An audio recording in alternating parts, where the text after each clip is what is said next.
আসসালামু আলাইকুম। আসসালামু আলাইকুম স্যার। ওয়ালাইকুম আসসালাম। ভালো আছেন সবাই? জি স্যার। আচ্ছা, এখানে এখানে 12 ব্যাচের কোন স্টুডেন্ট আছেন? জি স্যার আছি। আচ্ছা, ঠিক আছে। তাহলে আপনারা আমাদের নোট 1 এবং লেকচার এর আগের দুইটা কি করেছিলেন? অনুবাদের ক্লাস 12 ব্যাচের স্টুডেন্ট যারা আছেন তারা কি স্যার লেকচারটা আমাদের করেছিলেন শুধু আগের? লেকচার ওয়ানের আপনার লেকচার ওয়ানটার ভিডিও দেওয়া হয়েছিল স্যার, আমরা লাইভ ক্লাস করতে পারিনি। আর লেকচার টু এর কোনো পাইনি, লিংক পাইনি। লেকচার থ্রি তো আজকে। লেকচার 2 এর ভিডিও পান নাই কোনো? না স্যার, এখনো পাইনি স্যার, আচ্ছা, ক্লাসও করতে আপনাদের পারিনি স্যার, লিংক দেয় নাই আমার। আপনাদের আপনাদের মনে হয় অনুবাদের ক্লাস রুবেল রানা স্যারও নিয়েছিল নাকি? স্যার উনি জি স্যার, শুরু রুবেল থেকে রানা স্যার অনুবাদের ক্লাস নিয়েছেন একটা। এর জন্যই মনে হয় আপনাদের আর আমার ক্লাস দেওয়া হয়নি। আপনাদের যেহেতু একটা ক্লাস পেয়েছেন, এই কারণেই আর ক্লাসটা হয় নাই হয়তো। স্যার ওটা কমপ্লিট হয় নাই তো স্যার, মানে শুরুর দিকে একটা বা দুইটা ক্লাস এরকম হয়েছে স্যার। অনুবাদের তো ক্লাস আছে এই দুইটা, ইংলিশ টু বাংলা টু ইংলিশে অনুবাদের ক্লাস আছে এই দুইটা। তো দুইটা ক্লাস হলে তো আপনাদের কমপ্লিট হয়ে যাওয়ার কথা। আচ্ছা, আজকে হচ্ছে আমরা অনুবাদ শুরু করব। এটা হচ্ছে আজকে যে ক্লাস, এটা হচ্ছে ইংলিশ টু বাংলা অনুবাদ তথা বঙ্গানুবাদের ক্লাস। খুবই গুরুত্বপূর্ণ ক্লাস। আশা করি সকলে খাতা কলম নিয়ে রেডি হয়ে আছেন। আপনারা তো জানেন আমার অনুবাদের ক্লাসটা আমি একটু ভিন্নভাবে নেই। আমি হচ্ছে নোটের মাধ্যমে নিয়ে থাকি। তো এই ক্ষেত্রে কি হয়, এই ক্ষেত্রে আপনাদের পড়াটা গুছানো হয়। এবং আমি যদি নাও থাকি আপনাদের পরীক্ষার আগে আপনারা আমার নোটগুলো দেখলে পুরো অনুবাদ সম্পর্কে একটা ধারণা পেয়ে যাবেন। প্রাথমিক আলোচনা থেকে শুরু করে অনুবাদ কিভাবে করতে হয়, কখন ইট দ্বারা অনুবাদ করতে হয়, কখন দেয়ার দ্বারা অনুবাদ শুরু করতে হয়, কখন পিছন থেকে অনুবাদ শুরু করতে হয়, কখন প্যাসিভ ভয়েসে অনুবাদ শুরু করতে হয়, ইত্যাদি আমি আপনাদের প্রত্যেকটা নোটে দিয়ে দিয়েছি। আশা করি নোট 1 থেকে 9 যারা ভালো মতো প্র্যাকটিস করবেন তারা বাংলা টু ইংলিশের মোটামুটি সকল অনুবাদই করতে পারবেন। আজকে স্যার হচ্ছে আমরা আমরা তো আপনার লেকচার টুটা পাইনি, এখন কি ভিডিওটা পাওয়া যাবে স্যার? আমাদের গ্রুপে দেওয়া হবে? এটা আপনারা একটু সাথে কথা বলতে পারেন, অফিসে কথা বলতে পারেন, অথবা আপনাদের হয়তো রুবেল রানা স্যার আরেকটা ক্লাস নিয়ে নিবে। বুঝতে পেরেছেন? জি স্যার। আপনাদের রুবেল রানা স্যার হয়তো একটা ক্লাস নিয়ে নেবে। তো একজন একটা করলেই হয় আর কি। এক একজন এক এক ভাবে স্যার পড়ায়। বলছিলাম কি স্যার জি, বলছিলাম কি লেকচার ওয়ান এবং লেকচার টুর যে স্যার টিচার্স ওয়ার্ক গুলো স্যার এগুলো কি করাবেন না স্যার? আমি তো হচ্ছে আমার নোট নোট আকারে করাই। যে আমি যে ক্লাসগুলো করি, আমি ক্লাস হচ্ছে বাংলাদেশ ব্যাংকের বিভিন্ন নোট আপনাদেরকে দিয়ে দিই। বিভিন্ন এক্সাম্পল আমি দিয়ে দিই, বুঝতে পেরেছেন? তো ওই এক্সাম্পল অনুযায়ী আপনারা হচ্ছে নোটটা প্র্যাকটিস করবেন। যারা 13 ব্যাচের স্টুডেন্ট আছেন তারা মূলত বুঝতে পারছেন আমার কথা। 13 ব্যাচের যারা স্টুডেন্ট আছেন তারা কি বুঝতে পারছেন? জি স্যার। জি স্যার। আপনারা কি কিন্তু প্র্যাকটিস স্যার করেছিলেন? টিচার্স স্যার আপনারা কি স্যার জেনে টিচার্স ওয়ার্ক স্যার অনেক art sir, teachers work work গুলো স্যার এগুলো হার্ড আছে আর কি স্যার, অনুবাদ গুলো একটু হার্ড আর কি স্যার। কেন হার্ড হবে? আমি একটু পরে অনুবাদ আপনাদেরকে দেখাচ্ছি, পরে অনুবাদ করে দেখাই দেবো, সমস্যা নাই। আজকে হচ্ছে আগে নোট গুলা লিখে নেন। নোট হচ্ছে আজকে আমরা ইংলিশ টু বাংলা অনুবাদ করবো, সরি ইংলিশ টু বাংলা অনুবাদটা দেখবো। আগে আপনাদেরকে বাংলাদেশ স্যার, ব্যাংকের একটা লাইন ক্লাস শুরু দেখাই। হয়েছে কখন স্যার? এই মাত্র শুরু হচ্ছে, এখনো শুরু হয়নি, মাত্র শুরু হচ্ছে। আপনাদেরকে আমি একটা আগে অনুবাদের লাইন দেখাই। আপনারা প্রথম এই বাক্যটা একটু খাতার মধ্যে তুলেন। এটা বাংলাদেশ ব্যাংকের একটা অনুবাদের লাইন, আপনার ইংলিশ লাইন। এটাকে বাংলা বঙ্গানুবাদ করতে হবে। লাইনটা তুলেন। একটু লাইনটা বড় করে তুলে স্যার।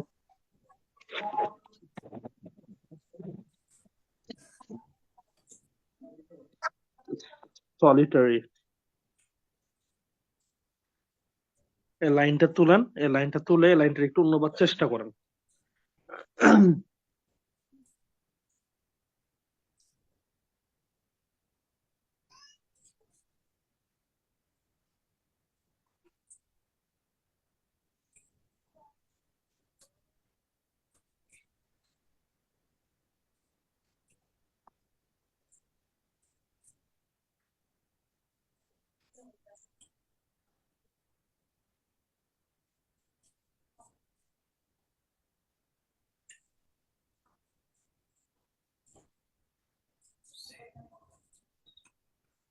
বাক্যটা তুলেছেন খাতার মধ্যে?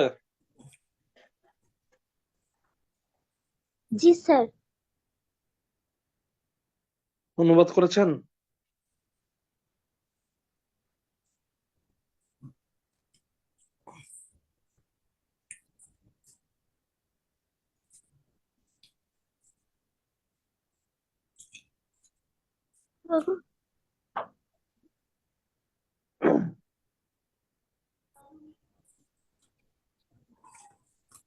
অনুবাদ কি চেষ্টা করতেছেন? The solitary আচ্ছা, scientist making কঠিন important লাগতেছে কার কার একটু বলেন দেখি। স্যার আমার। আমার লাগতেছে স্যার কঠিন একটু মনে হচ্ছে লাগতেছে? স্যার। জি স্যার। কঠিন মনে হচ্ছে? the Yes, solitary sir. scientist making important discoveries by himself has in many instances been replaced by incorporated scientist team. কঠিন লাগতেছে কিছু সকলের, শব্দ বলেন দেখি। কঠিন জি লাগতেছে স্যার। বঙ্গানুবাদ কঠিন। এই কঠিন জিনিসকে সোজা করাই হচ্ছে নোটগুলার কাজ। তো যে ভাই বলেছেন যে বাক্যগুলা বড়, তিনি হয়তো আমার ক্লাসটা ভালো মতো দেখেন নাই বা আমার ক্লাস করেন নাই। আমরা আগেই বলেছি বড় কোনো বাক্যই বড় না, সকল বাক্যই ছোট করা সম্ভব। ছোট বাক্য ছোট করার কিছু নোট আমি আপনাদেরকে দিয়েছি, যেটা হচ্ছে সেন্টেন্স কানেক্টরের মাধ্যমে অথবা লিঙ্কার্স এর মাধ্যমে আমরা বাক্য ছোট করতে পারি, অথবা আমরা অনেক বড় বাক্য পাই, যেমন আমি নোট 9-এ আপনাদেরকে করিয়েছিলাম যে বিভিন্ন বড় বাক্য আছে যেগুলো বাক্য পিছন থেকে সামনের দিক দিয়ে অনুবাদ করলে মিলে যায়, এবং এসব বাক্য সাধারণত ইন্ট্রোডাক্টরি দেয়ার অথবা ইন্ট্রোডাক্টরি ইট দ্বারা শুরু হয়। আমি কি করেছিলাম না আপনাদেরকে ক্লাসে? জি স্যার জি করিয়েছিলেন। স্যার। আচ্ছা, স্যার বলেন। তার বলে আর কোনো কথা নেই। আচ্ছা, যাই হোক। তো যারা আমার পূর্ণাঙ্গ লেকচার গুলা দেখবেন, মানে আমার সকল লেকচার করবেন, তাদের কাছে আমার অনুবাদের ক্লাস একরকম লাগবে। আর যারা হঠাৎ হঠাৎ একটা লেকচার দেখবেন, একটা লেকচার দেখবেন না, একটা লেকচার দেখবেন, তাদের কাছে মনে হবে অসম্পূর্ণ। আমার অনুবাদের ক্লাস করতে হলে আমাদের অনুবাদের প্রত্যেকটা নোট আপনাদের ক্লিয়ার থাকতে হবে, প্রত্যেকটা নোটে আমি আলোচনা করেছি। আচ্ছা, মিউট করেন। কেউ কথা বলতেছে? আচ্ছা, ঠিক আছে। তাহলে যেহেতু আপনাদের কাছে অনুবাদটা কঠিন লাগলো, আসলে একটু পরে আপনাদের কাছে অনুবাদটা খুবই ইজি লাগবে। আমার অনুবাদে আপনাদের কাজটা হচ্ছে নোটের মাধ্যমে ইজি করে অনুবাদটা শিখায় দেওয়া। কিভাবে অনুবাদটা ইজি হবে আমি দেখাই দিচ্ছি। ইংলিশ টু বাংলা অনুবাদে কি নোট নোট দিবেন স্যার?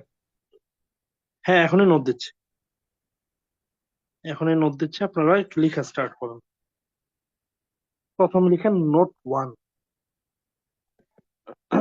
ইংলিশ টু বাংলা লিখে নোট 1 লিখেন। আমার প্রত্যেকটা ক্লাস আমি নোট দিয়ে করাই, যেন স্টুডেন্টদের বুঝতে সুবিধা হয়। নোট 1 লিখেন, 1 নম্বর পয়েন্ট, নোট 1 এর প্রথম পয়েন্ট লিখেন। লিখেন ইংলিশ থেকে বাংলা অনুবাদ সাধারণত আক্ষরিক হয় না। দেখেন ইংলিশ থেকে বাংলা অনুবাদ সাধারণত আক্ষরিক হয় না।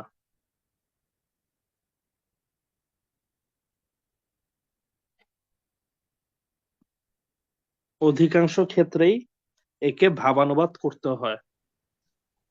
অধিকাংশ ক্ষেত্রেই একে ভাবানুবাদ করতে হয়।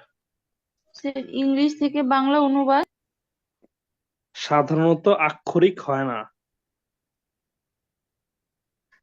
অধিকাংশ ক্ষেত্রেই একে ভাবানুবাদ করতে হয়। জি স্যার লিখেছি। দেখেন তাই বাক্যের অর্থ, লেখেন তাই বাক্যের অর্থ যত সুস্পষ্ট, সাবলীল এবং গতিশীল হবে, পরীক্ষায় তত ভালো নাম্বার প্রত্যাশা করা যায়।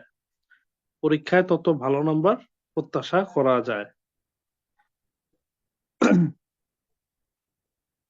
স্যার আরেকবার বলবেন লাস্ট অপশনটা, তাই পয়েন্টটা? বাক্যের তাই বাক্যের অর্থ যত সুস্পষ্ট, সাবলীল এবং গতিশীল হবে, পরীক্ষায় তত ভালো নাম্বার প্রত্যাশা করা যায়।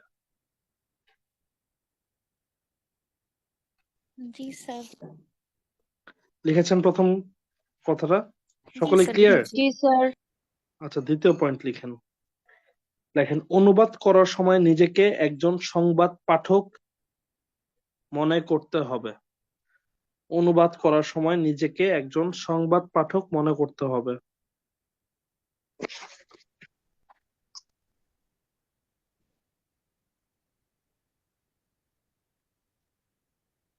তাই সেন্টেন্স তাই সেন্টেন্স স্ট্রাকচার তাই সেন্টেন্স স্ট্রাকচার যতই কঠিন হোক না কেন তাই সেন্টেন্স স্ট্রাকচার যতই কঠিন হোক না কেন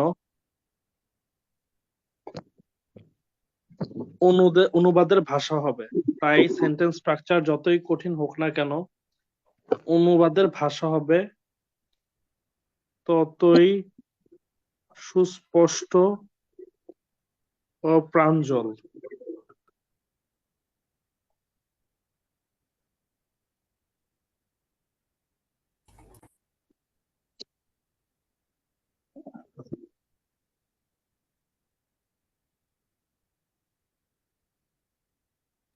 জি স্যার লিখেছি। লেখেন অর্থাৎ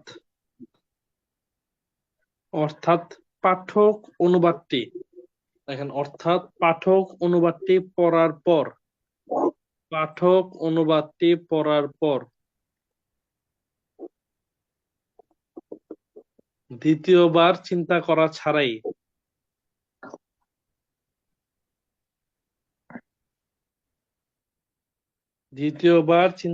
ছাড়াই বাক্যের মূল ভাবটি হৃদয়ঙ্গম করতে সক্ষম হবে। স্যার হৃদয়ঙ্গমের আর কোনো সহজ বাংলা আছে? লেখা আমি শেষ স্যার। কেন এতগুলা মানে সমার্থক শব্দ ব্যবহার করতেছি আপনি একটু পরেই বুঝবেন।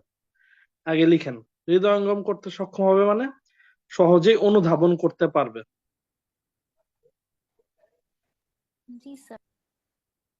লিখেছেন সবাই? জি স্যার। 3 নম্বর পয়েন্ট লিখেন। লেখেন পরীক্ষক সাধারণত লাইন বাই লাইন অনুবাদ চেক করে না,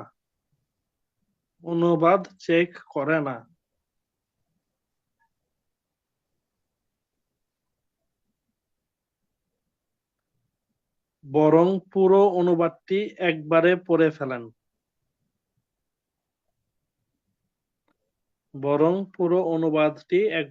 ফেলেন।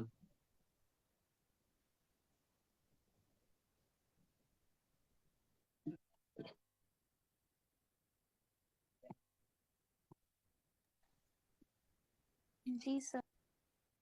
দেখেন তখন তার কাছে অনুবাদটি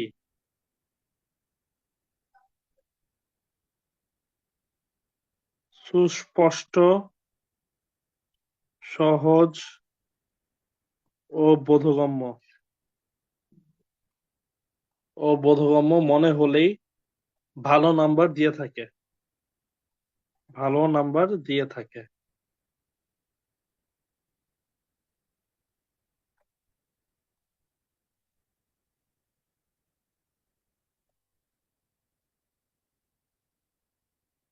লিখেছি স্যার।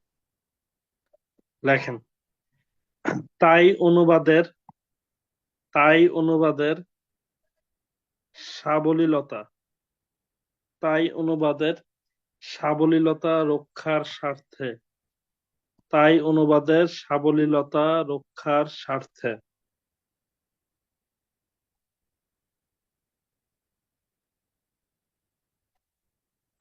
এক, অনুবাদের সাবলীলতা রক্ষার স্বার্থে আমরা কি কি করতে পারবো বা পারবো না আমি এখন লিখে দিচ্ছি।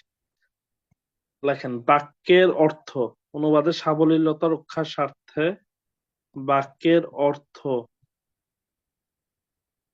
বা মূল ভাবের বিচ্যুতি ঘটে না এমন সহায়ক শব্দ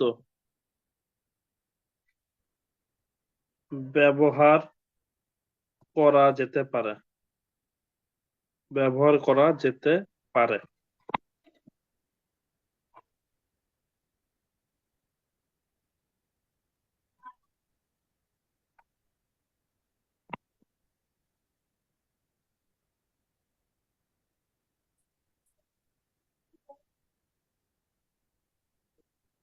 লিখেছেন?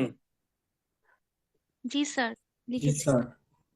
2 নাম্বার লিখেন বাক্যের অনুবাদের সৌন্দর্য বা সাবলীলতা নষ্ট করে। বাক্যের অনুবাদের সৌন্দর্য বা সাবলীলতা নষ্ট করে এমন অপ্রয়োজনীয়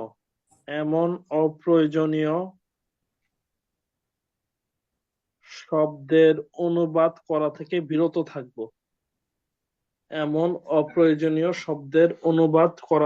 বিরত থাকবো।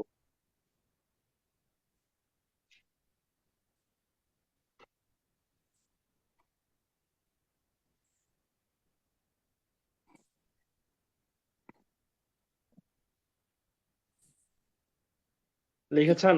জি স্যার। আরেকটা লিখেন এছাড়াও সিম্পল সেন্টেন্সকে কমপ্লেক্স বা কম্পাউন্ডে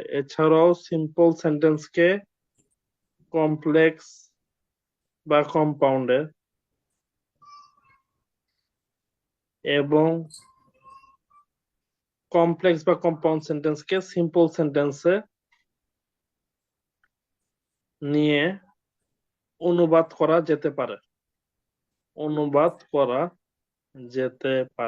স্যার আবার বলেন।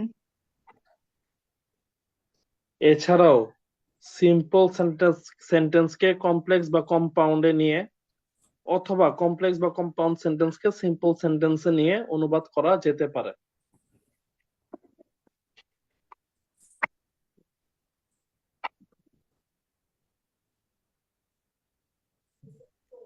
ডান। সবাই লিখেছেন? জি স্যার। আচ্ছা, এটা হচ্ছে আমাদের নোট 1। আপনারা জানেন নোট 1 থেকে হচ্ছে অনুবাদ সম্পর্কে প্রাথমিক ধারণা। এই মানে ইংলিশ টু বাংলা যে অনুবাদ, এই অনুবাদ সম্পর্কে প্রাথমিক ধারণাটা আমরা কি বুঝলাম আমি আরেকবার একটু আপনাদেরকে রিপিট করে দিচ্ছি। ইংলিশ থেকে বাংলা অনুবাদ আক্ষরিক হয় না, বরং ভাবানুবাদ হয়। কি অনুবাদ হয়? ভাবানুবাদ। এর জন্য অনুবাদটি সবসময় সুস্পষ্ট, সাবলীল এবং গতিশীল হলে ভালো নাম্বার প্রত্যাশা করা যায়। দ্বিতীয় পয়েন্টে আমি বলেছিলাম নিজেকে একজন সংবাদ পাঠক মনে করতে হবে, তাই সেন্টেন্সের স্ট্রাকচার যতই কঠিন হোক না কেন অনুবাদের ভাষা হবে ততই সুস্পষ্ট ও প্রাঞ্জল। মানে আপনি যদি একটা ইংলিশ বাক্য পড়ে বুঝতে পারেন যে বাক্যের মধ্যে কি বলা হয়েছে, তাহলেই আপনার বঙ্গানুবাদ করতে পারবেন। প্রথম কথা, ইংলিশ বাক্যটা আপনি যদি বুঝেন যে সে ইংলিশে কি বলেছে বা কি বুঝাইতে চেয়েছে, তাহলেই বঙ্গানুবাদ করা যাবে, আর কিছু দরকার পড়বে না। ইংলিশ বাক্য যদি পড়ে না বুঝেন সেক্ষেত্রে তো বঙ্গানুবাদ কোনো সময় করতে পারবেন না। আর ইংলিশ বাক্য পড়ে যদি মনে করেন যে স্যার আমি বাক্য পড়ে বুঝতে পারি যে ইংলিশে কি বলা হয়েছে, তাহলে বঙ্গানুবাদ করতে কোনো সমস্যাই নেই। এই জন্য সেন্টেন্স স্ট্রাকচার যতই কঠিন থাকুক না কেন, ইংলিশ বাক্যটা যতই কঠিন থাকুক না কেন, অনুবাদের ভাষা হবে ততই সুস্পষ্ট ও প্রাঞ্জল। কারণ অনুবাদের পুরাপুরি ক্ষমতাটা আপনার হাতে। আপনি কিভাবে অনুবাদ করবেন এটা পুরোপুরি আপনার ব্যাপার, যেহেতু অনুবাদটা একটা ভাবানুবাদ, আক্ষরিক অনুবাদ না। আচ্ছা, অর্থাৎ একজন পাঠক যখন আপনার অনুবাদটা পড়বে সে যেন মূল ভাবটা সহজে হৃদয়ঙ্গম করতে পারে, বুঝতে পারে, তার যেন দ্বিতীয়বার চিন্তা করার কোনো প্রয়োজন না পড়ে আপনি কি অনুবাদ করেছেন। গুরুত্বপূর্ণ একটা পয়েন্ট লিখেছি যে অনুবাদ যখন আপনারা করবেন, যিনি এক্সাম চেকার আছেন আপনার প্রশ্ন চেক করবেন, তিনি লাইন বাই লাইন অনুবাদ পড়েন না, অনুবাদ পড়ার সময়ও তার নাই, এবং সেই অনুবাদ পড়ার ধৈর্যটাও তার থাকে না যে প্রত্যেক প্রশ্নের সাথে লাইন বাই লাইন মিলায় অনুবাদ চেক করবে।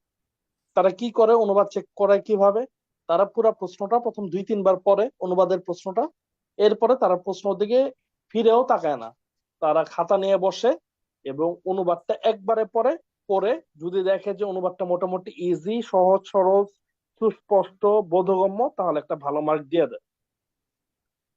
প্রত্যেক লাইন বাই লাইন প্রত্যেক শব্দ শব্দ অনুবাদ করে দেখার তাদের সময় নেই, তাদের ধৈর্য নেই। বারবার বলছি, তো এটা খুবই গুরুত্বপূর্ণ একটা পয়েন্ট যে একটা শব্দ নিয়ে যে আপনারা মাথা ঘামাবেন, বসে থাকবেন, ওই সময়টা আপনারও নাই, তাদেরও নাই, এটা মাথায় রাখা খুবই গুরুত্বপূর্ণ। এই স্যার কারণে যদি প্রথম খাতা হয়? প্রথম খাতা হলেও তারা পুরো অনুবাদটা একবারে পড়ে, পুরো অনুবাদটা তারা একবারে পড়ে, তারা প্রশ্ন থেকে প্রশ্ন মিলে অনুবাদ পড়ে না। আমি তো বললাম প্রথম প্রশ্নটা তারা 2-3 বার পড়ে, প্রশ্নের মধ্যে অনুবাদে কি বুঝাইতে চেয়েছে তারা পুরো অনুবাদটা আগে বুঝে যে আসলে প্রশ্নের মধ্যে অনুবাদে এই জিনিসটা বোঝানো হয়েছে। তারা তো খালি অনুবাদ পড়ে না, তারা ফোকাস রাইটিং দেখে, তারা আর্গুমেন্ট রাইটিং দেখে, মূলত সবকিছু তারা চেক করে আসে। যখন অনুবাদটা তারা চেক করবে তারা দেখে যে অনুবাদের ভাষাটা স্পষ্ট কিনা। বারবার এই জন্য আমি লিখছি, আমি কিন্তু খালি একটা শব্দ লিখলেই হতো, আমি এই একটা শব্দ যেন আপনাদের মাথায় ভালোভাবে ঢুকে, এর জন্য সাবলীল ব্যবহার করেছি, গতিশীল ব্যবহার করেছি, প্রাঞ্জল ব্যবহার করেছি, হৃদয়ঙ্গম ব্যবহার করেছি, সহজ ব্যবহার করেছি, বোধগম্য ব্যবহার করেছি। আপনাদের মাথায় যেটা ঢুকে একটা ঢুকলেই হবে, যে মূলত আপনাদের অনুবাদটা যেন একদম সিম্পল একটা অনুবাদ হয়, তাহলে আপনারা ম্যাক্সিমাম মার্ক ক্যারি করতে পারবেন। আর এই সাবলীলতা রক্ষার স্বার্থে আপনারা কি করতে পারবেন, আপনারা বাক্যের অর্থ বা মূল ভাবের বিচ্যুতি ঘটে না, বাক্যের অর্থ পরিবর্তন করে না এমন এক্সট্রা শব্দ ব্যবহার করতে পারবেন যে শব্দটা আপনাদের প্রশ্নে নাই, তবে আপনি এই শব্দটা ব্যবহার করতে পারবেন, এক্সট্রা ওয়ার্ড। আচ্ছা, আবার প্রশ্নে আছে এমন অপ্রয়োজনীয় শব্দের অনুবাদ থেকে বিরত থাকবেন, অনুবাদ করার প্রয়োজন নেই। আপনি যদি দেখেন এই শব্দটার অনুবাদ করলে আমার অনুবাদটা অস্পষ্ট হয়ে যাচ্ছে, ওই অনুবাদের ওই শব্দটা অনুবাদ করা যাবে না, অস্পষ্ট করা যাবে না অনুবাদ। আর 3 নাম্বার হচ্ছে, এটা আমি এর আগের বারও নোট 1-এ লিখেছিলাম, সিম্পল কে কমপ্লেক্স এবং কমপ্লেক্স বা কম্পাউন্ড সেন্টেন্স কে সিম্পলে নিয়ে অনুবাদ করা যেতে পারে। দেখেন নোট 1টা ক্লিয়ার কিনা। জি স্যার। জি স্যার। জি স্যার। আচ্ছা, তাহলে এই যে ভাবানুবাদ জিনিসটা কি এটা একটু আমি আপনাদেরকে বুঝাই এক্সাম্পল দিয়ে। আচ্ছা, ধরেন একটা অনুবাদ, একটা লাইন দিয়েছি, এই লাইনটা আপনাকে একটু আমাকে দেখে কেউ অনুবাদ করে দিতে পারেন। এই লাইনটা আপনারা খাতায় তুলেন, why was a song, why was a song. ধরেন এরকম একটা লাইন আছে, being sung by him on the stage.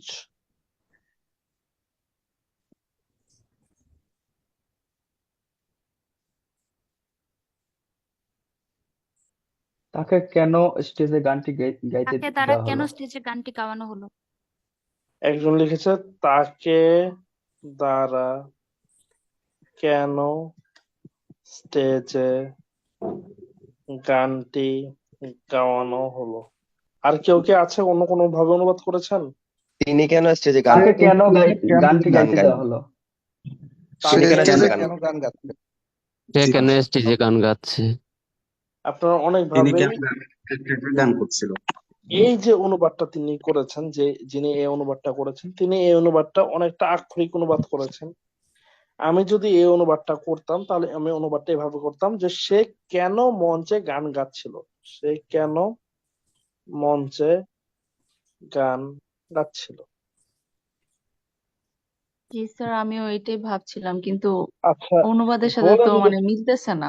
আচ্ছা বলেন দেখি কোন বাক্যটা আমরা সাধারণত ব্যবহার করি এবং কোন নিচের বাক্যটা বেশি, বাক্যটা। কোন বাক্যটা সহজ, স্যার আমরা সুস্পষ্ট একটিভে করি বোধগম্য। কোনটা বলেন দেখি? নিচেরটা। আপনারটাই স্যার, এটাকে আমারটাই বলা স্যার। হয় এটাকে বলা হয় ভাবানুবাদ, এটাকে বলা হয় আক্ষরিক অনুবাদ। বারবার বলছি, স্যার আক্ষরিক অনুবাদ করা যাবে না, বাংলা করতে হবে ভাবানুবাদ। আপনি এই লাইনটা পড়ে যে লাইনটা বুঝছেন, যত কঠিনই থাকুক না কেন স্ট্রাকচার, এটা আমাদের অনুবাদ করা যাবে না। আপনি যে জিনিসটা বুঝছেন এটা সাবলীল অনুবাদ করতে হবে, বেশি মার্ক পাবেন। এভাবে অনুবাদ করবেন, টিচারের চিন্তা করতে 2 মিনিট সময় লাগবে, নাম্বার কম পাবেন। দেখেন বুঝতে পেরেছেন কিনা? জি স্যার। আচ্ছা, তাহলে আরেকটা বাক্য ধরন আপনাদেরকে দেই। Let a flower be plucked for me. আমার জন্য একটি এটা ফুল তুলে আনো। একটি ফুল তুলে আনো। কি হবে এটার অনুবাদ বলেন দেখি? আমাকে একটি ফুল দাও, ফুল তুলে দাও। আমার জন্য একটি ফুল তুলে দাও। আমাকে আমাকে একটি ফুল একটি তুলে ফুল দাও। এনে দাও। আমাকে একটি ফুল তুলে দাও।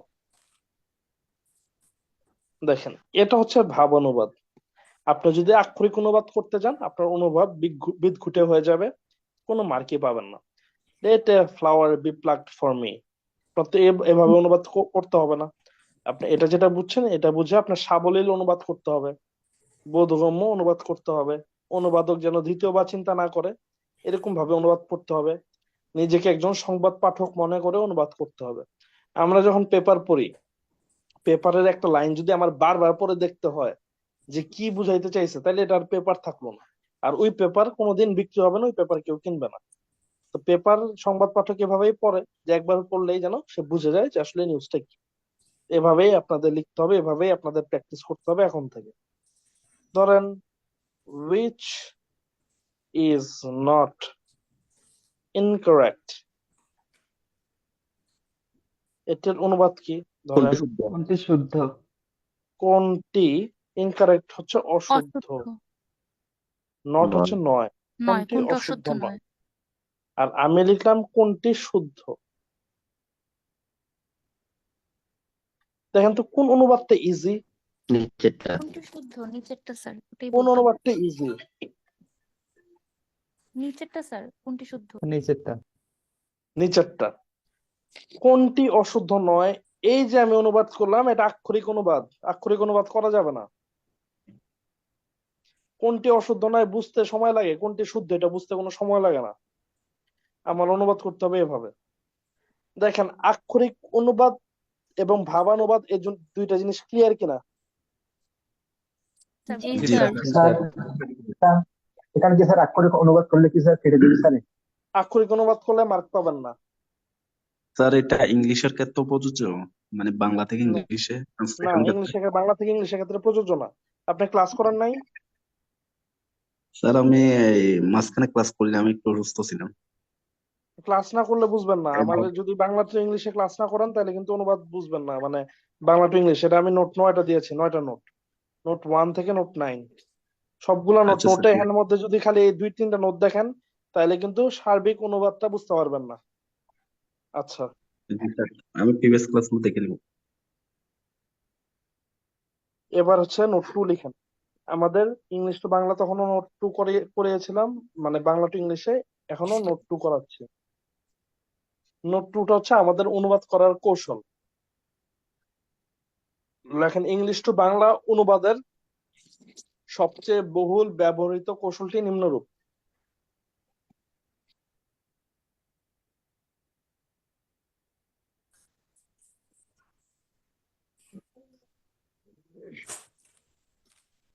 লেখেন, ইংলিশ টু বাংলা অনুবাদের সবচেয়ে বহুল ব্যবহৃত কৌশলটি নিম্নরূপ।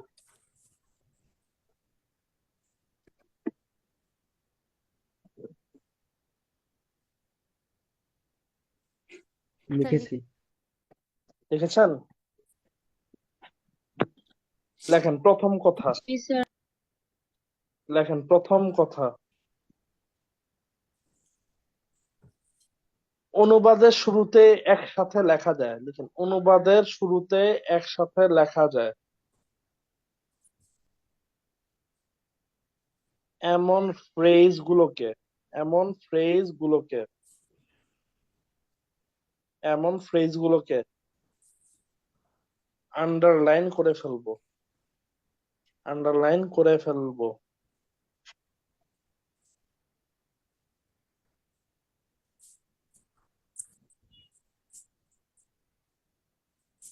লিখেছেন?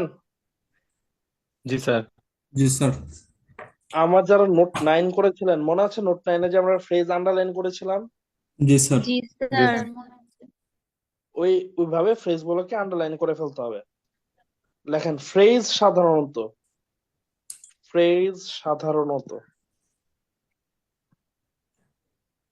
preposition, determiner,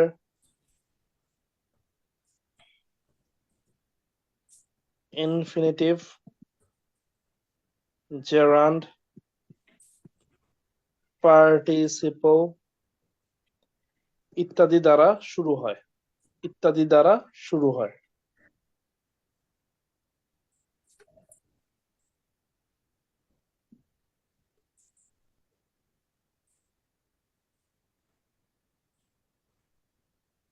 জি স্যার। লেখেন এরপর, লেখেন এরপর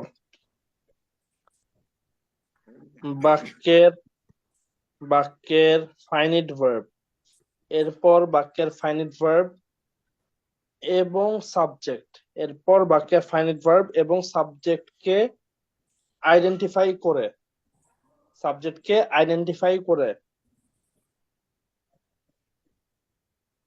প্রথমে সাবজেক্টের অনুবাদ লিখব, প্রথমে সাবজেক্টের অনুবাদ লিখব,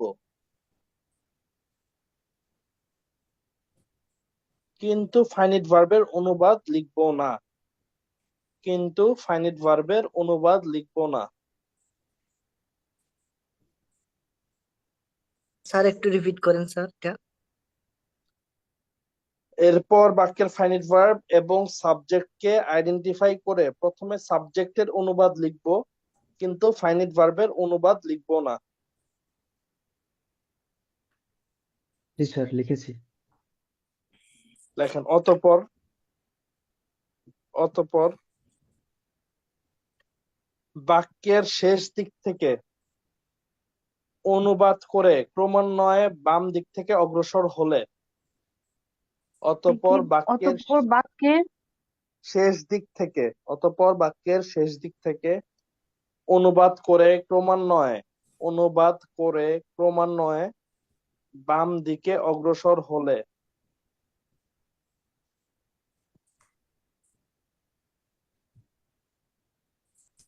এবং সবশেষে ফাইনিট ভার্বের অর্থটা লিখলে, এবং সবশেষে ফাইনিট ভার্বের অর্থটা লিখলে অনুবাদ হয়ে যাবে, এবং সবশেষে ফাইনিট ভার্বের অর্থ লিখলে অনুবাদ হয়ে যাবে।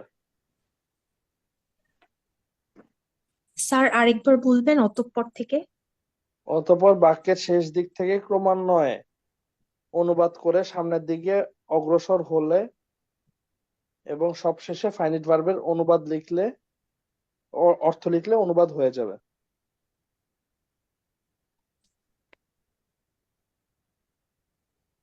জি লিখে স্যার। হইলে বললেন, লিখেছেন? যেটা লিখালাম এটা পুরোটা পড়েন, পুরোটা পড়েন, খুবই ইজি। অনুবাদের শুরুতে একসাথে লেখা যায় এমন ফ্রেজগুলো আন্ডারলাইন করব। ফ্রেজ সাধারণত প্রিপোজিশন, ডিটারমিনার, ইনফিনিটিভ, জিরান্ড, পার্টিসিপল ইত্যাদি দ্বারা শুরু হয়।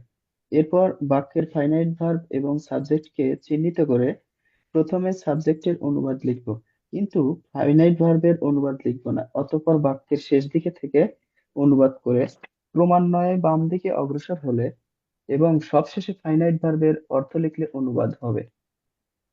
অনুবাদ হয়ে যাবে। আচ্ছা দেখেন, লেখাটা যতটা কঠিন মনে হচ্ছে লেখাটা আসলে খুবই ইজি। একটা বাক্য দেই, ধরেন এক্সাম্পল, এক্সাম্পল যদি একটা লিখি, লেখেন Rafi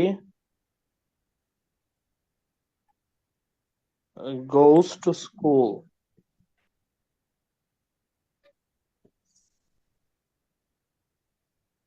every morning by rickshaw. সবাই তুলে ফেলেন, দ্রুত তুলে ফেলেন। Rafi goes to school every morning by rickshaw. তুলেছেন? স্যার জি জি স্যার জি স্যার স্যার তুলেছি। তাহলে প্রথমে কি করব, একসাথে লেখা যায় এমন ফ্রেজ বা শব্দগুচ্ছকে আন্ডারলাইন করে ফেলবো। সাবজেক্ট এবং ভার্বকে আইডেন্টিফাই করব। সাবজেক্টের অনুবাদ লিখবো, তবে ভার্বের অনুবাদ লিখবো না, পিছন থেকে সামনের দিকে অনুবাদ করবো, অনুবাদ শেষ, মিলে যাবে। তাহলে আমাদের সাবজেক্ট হচ্ছে রাফি, ভার্বটা হচ্ছে গোজ। এরপরে একসাথে লেখা যায় এমন ফ্রেজগুলো আন্ডারলাইন করে ফেলবো। To school every morning by rickshaw, শেষ। অনুবাদ করার সময় কিভাবে অনুবাদ করবো, প্রথমে সাবজেক্টের অনুবাদটা করবো রাফি, এরপরে এই যে ভার্বের অনুবাদটা করবো না। ভার্বের অনুবাদটা না করে পিছন থেকে সামনের দিকে অনুবাদ করে অগ্রসর হবো। রাফি বাই রিক্সা, রিক্সা যোগে, রিক্সা যোগে বা রিক্সার মাধ্যমে, এভরি মর্নিং প্রত্যহ সকালে, প্রত্যহ সকালে, স্কুলে, লাস্ট হচ্ছে যায়। তাহলে রাফি রিক্সা যোগে প্রত্যহ সকালে স্কুলে যায়। দেখেন বুঝতে পারছেন কিনা, এটাই লিখেছিলাম প্রথম কথা। প্রথম কথাটা সকলে ক্লিয়ার কিনা বলেন দেখি। জি স্যার জি স্যার ক্লিয়ার। আচ্ছা, এবার লিখেন দ্বিতীয় কথা।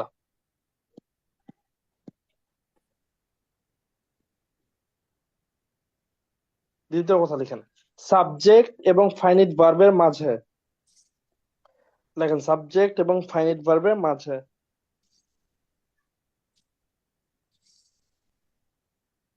কোনো ওয়ার্ড, কোনো ওয়ার্ড ফ্রেজ, কোনো ওয়ার্ড ফ্রেজ বা ক্লজ থাকলে, কোনো ওয়ার্ড ফ্রেজ বা ক্লজ থাকলে, কোনো ওয়ার্ড ফ্রেজ বা ক্লজ থাকলে সেটি সাধারণত সাবজেক্টের অংশ হিসেবে গণ্য হবে। সেটি সাধারণত সাবজেক্টের অংশ হিসেবে গণ্য হয়ে থাকে। সেটি সাধারণত সাবজেক্টের অংশ হিসেবে গণ্য হয়ে থাকে।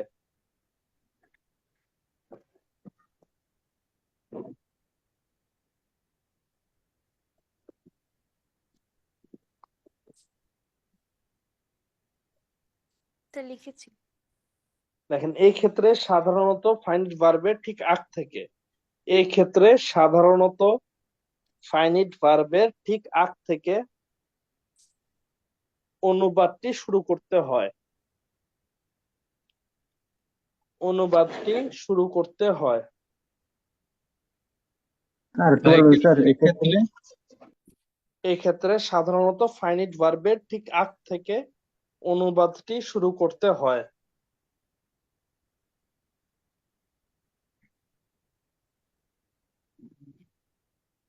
লিখেছেন? জি স্যার স্যার লেখেন যেমন, দ্বিতীয় কথাটা পড়েন তো একবার, একজন পড়েন দ্বিতীয় কথাটা। সাবজেক্ট এবং ফাইনাইট ভার্ব এর মাঝে যে কোনো ওয়ার্ড ফ্রেজ বা ক্লজ থাকলে সেটি সাধারণত সাবজেক্টের অংশ হিসেবে গণ্য হয়ে থাকে। এই ক্ষেত্রে সাধারণত ফাইনাইট ভার্ব এর ঠিক আগ থেকে অনুবাদটি শুরু করতে হয়। যেমন আমি যদি লিখি Rafi a student of class 5, লিখে ফেলেন, আমার সাথে সাথে লিখে ফেলেন। Rafi a student of class 5 goes to school every morning by rickshaw. লিখেছেন? স্যার আচ্ছা, একটু আগে তো আমরা দাগালাম, যেমন রাফি দাগিয়েছি, গোজ দাগিয়েছি, এটা হচ্ছে আমাদের সাবজেক্ট, এটা হচ্ছে verb. To school every morning by rickshaw, দাগার মতো আশা করি বুঝতে পেরেছি। সাবজেক্ট এবং ভার্বের মাঝে যা আছে, এই যে সাবজেক্ট এবং ভার্বের মাঝে যতটুকু আছে, এটা সাবজেক্টের অংশ হিসেবে গণ্য হবে, এটা মাথায় রাখতে হবে। সাবজেক্ট এবং ভার্বের মাঝে যা থাকবে এর পুরোটা সাবজেক্টের অংশ হিসেবে গণ্য হবে। আর অনুবাদ শুরু করার ক্ষেত্রে এই ফাইনিট ভার্বের ঠিক আগ থেকে অনুবাদটা শুরু করতে হবে, তাহলে অনুবাদ হয়ে যাবে। তাহলে অনুবাদটা কিভাবে করব? রাফি স্টুডেন্ট অফ ক্লাস 5, এই পুরাটা যেহেতু আমাদের সাবজেক্ট, আমাদের অনুবাদ শুরু হবে ক্লাস 5 থেকে। তাহলে পঞ্চম শ্রেণীর ছাত্র রাফি, ছাত্র রাফি আমাদের বাক্য অনুবাদটা হবে এভাবে, পঞ্চম শ্রেণীর ছাত্র রাফি।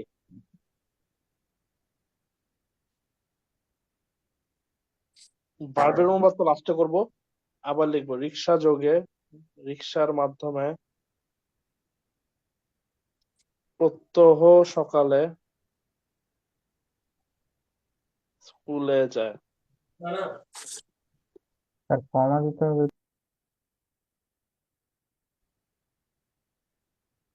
দেখেন তো দ্বিতীয় কথাটা ক্লিয়ার কিনা সবাই? জি স্যার ক্লিয়ার। একজন জিজ্ঞেস করেছে কমা দিতে হবে কিনা। কোন জায়গায় কমা দিবেন? বাংলাতে কমা দেওয়া রাফি লাগবে না, বাংলাতে কমা দেওয়া লাগবে না। প্রত্যহর পরে কি লিখেছেন স্যার জি স্যার। এটা? প্রত্যহ সকালে স্কুলে যায়, এটা আমারটা দেখতে হয় কেন? আপনি নিজে করতে পারেন না? স্যার রিক্সার মাধ্যমে না বলে রিক্সা দিয়ে বলা যাবে? হ্যাঁ বলতে তারপরে পারেন। প্রতিদিন একই তো কথা। জি স্যার। প্রত্যহ সকালে না বলে স্যার প্রতিদিন এক্ষেত্রে সকালে বলতে পারেন। ওই বাংলা অনুবাদের ক্ষেত্রে স্কুলটাকে কি মানে স্কুল লিখলে কেটে দিবে নাকি বিদ্যালয় লিখতে হবে? ওই লিখতে পারেন, স্কুল বিদ্যালয়ে কি, এখন আর বিদ্যালয়ে মানুষ বলে না।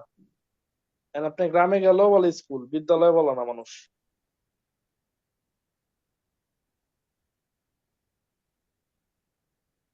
বুঝতে পেরেছেন? স্যার জি স্যার। জি স্যার। তৃতীয় কথা লিখেন,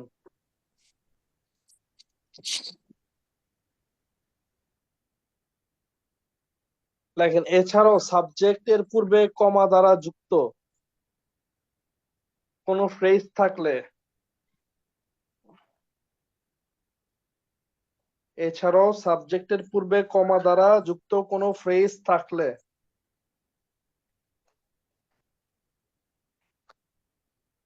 সেটিকে অনুবাদ করে ফেললে সুবিধা হবে, সেটিকে অনুবাদ করে ফেললে সুবিধা হবে। স্যার আরেকবার রিপিট করুন। ফ্রেজ থাকলে এছাড়াও সাবজেক্টের পূর্বে কমা দ্বারা যুক্ত কোনো ফ্রেজ থাকলে সেটিকে অনুবাদ করে ফেললে সুবিধা হবে। স্যার আগে না পরে? আগে আগে। এছাড়াও সাবজেক্টের পূর্বে কমা দ্বারা যুক্ত কোনো ফ্রেজ থাকলে সেটিকে অনুবাদ করে ফেললে সুবিধা হবে। লেখেন এই ধরনের বাক্যে, এই ধরনের বাক্যে কমা দ্বারা যুক্ত ফ্রেজটি, কমা দ্বারা যুক্ত ফ্রেজটি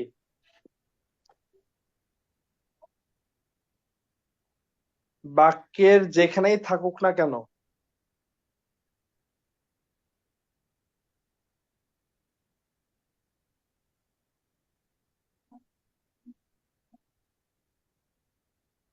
এটিকে শুরুতে এনে অনুবাদ করে ফেলবো, এটিকে শুরুতে এনে অনুবাদ করে ফেলবো।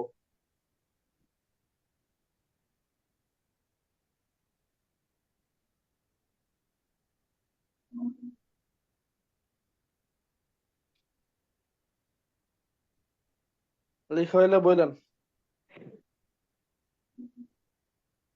শেষ। তৃতীয় কথাটা একজন একজন পড়েন দেখি, তৃতীয় কথা একজন পড়েন। এছাড়াও এছাড়াও সাবজেক্টের পূর্বে কমা দ্বারা যুক্ত কোনো ফ্রেজ থাকলে সেটিকে আগে অনুবাদ করে ফেললে সুবিধা হবে। এ ধরনের বাক্যে কমা দ্বারা যুক্ত ফ্রেজটি বাক্যের যেখানেই থাকুক না কেন এটাকে শুরুতে এনে অনুবাদ করে ফেলবো। তো লিখেন as far as I know, লিখেন as far as I know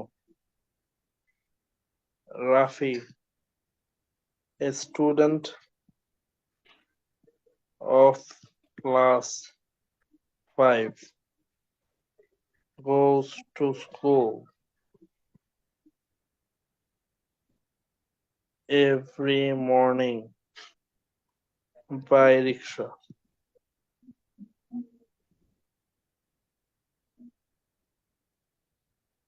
লিখেছেন? জি স্যার। আচ্ছা দেখেন, আমি কিন্তু আপনাদেরকে ছোট একটা বাক্য দ্বারা শুরু করেছিলাম, বাক্যটা ছোট বাক্যটা আস্তে আস্তে কত বড় করেছে ধরতে পেরেছেন? জি স্যার।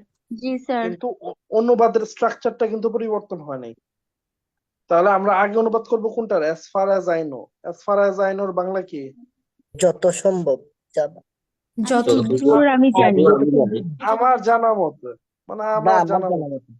জি স্যার। স্যার, আমার জানা মতে, আমার জানা মতে, কমা, আগে একটুকের অনুবাদ করব, এরপর অনুবাদ করব কিসের বলেন তো?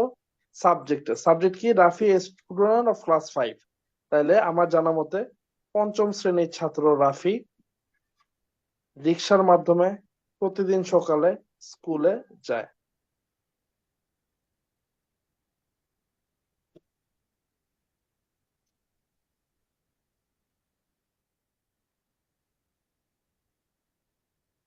দেখেন অনুবাদটা ক্লিয়ার কিনা।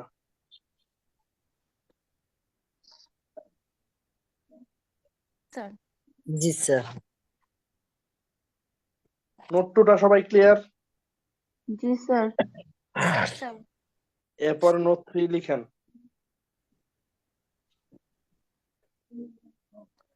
নোট 3 লিখেন। লেখেন, নোট 2 এর প্রদত্ত কৌশলটি প্রযোজ্য না হলে, নোট 2 এর প্রদত্ত কৌশলটি প্রযোজ্য না হলে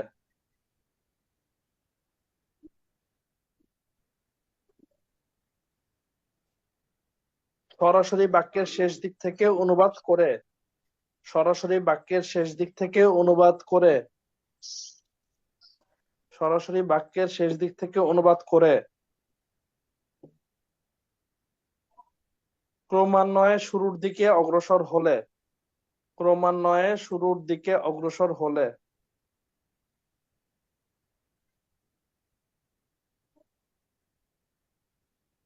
অনেক বড় বাক্যের সাবলীল অনুবাদ হয়ে যেতে পারে, অনেক বড় বাক্যের সাবলীল অনুবাদ হয়ে যেতে পারে। Sir repeat please. রিপিট করতে গেলে তো আমার শব্দ চয়নটা এদিক ওদিক হইতে পারে, বুঝতে পেরেছেন? একদম হুবহু রিপিট করা তো সম্ভব না। সমস্যা নাই স্যার, ওই যে একটু তা বলি, নোট 3 এর প্রদত্ত কৌশলটি প্রযোজ্য না হলে সরাসরি বাক্যের শেষ দিক থেকে অনুবাদ করে শুরুর দিকে আসলে অনেক বড় বাক্যের সাবলীল অনুবাদ হয়ে যেতে পারে।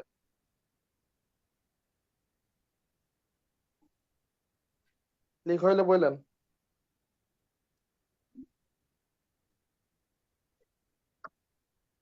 হয়েছে। লেখেন, এই ক্ষেত্রে, এই ক্ষেত্রে ইন্ট্রোডাক্টরি ইট বা ইন্ট্রোডাক্টরি দেয়ার যুক্ত বাক্যের, ইন্ট্রোডাক্টরি দেয়ার দ্বারা বাক্যের অনুবাদ শুরু করা যেতে পারে, বাক্যের অনুবাদ শুরু করা যেতে পারে। স্যার এখানে ক্লিয়ার আসেনি, একটা আবার বলেন। স্যার আবার বলবেন? এই ক্ষেত্রে ইন্ট্রোডাক্টরি ইট বা ইন্ট্রোডাক্টরি দেয়ার দ্বারা বাক্যের অনুবাদ শুরু করা যেতে পারে।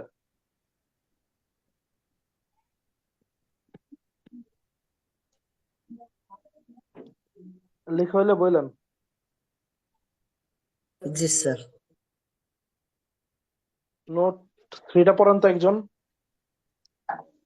নোট 2 এর কৌশলটি প্রযোজ্য না হলে সরাসরি বাক্যের শেষ থেকে ক্রমান্বয়ে শুরুর দিকে অগ্রসর হলে অনেক বড় বাক্যের সাবলীল অনুবাদ হয়ে যেতে পারে। এক্ষেত্রে ইন্ট্রোডাক্টরি দেয়ার বা ইন্ট্রোডাক্টরি ইট দ্বারা ইট দ্বারা বাক্যের অনুবাদ শুরু করা যেতে পারে।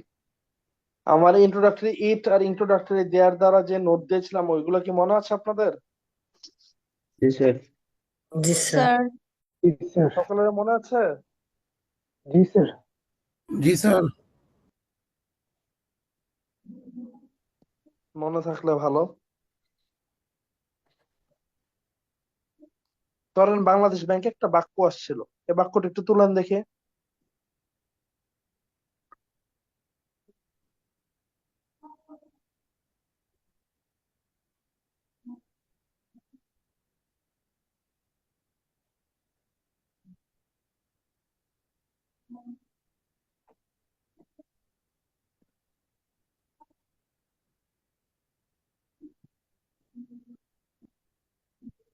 বাক্যটা তুলো হলে একটু বলেন।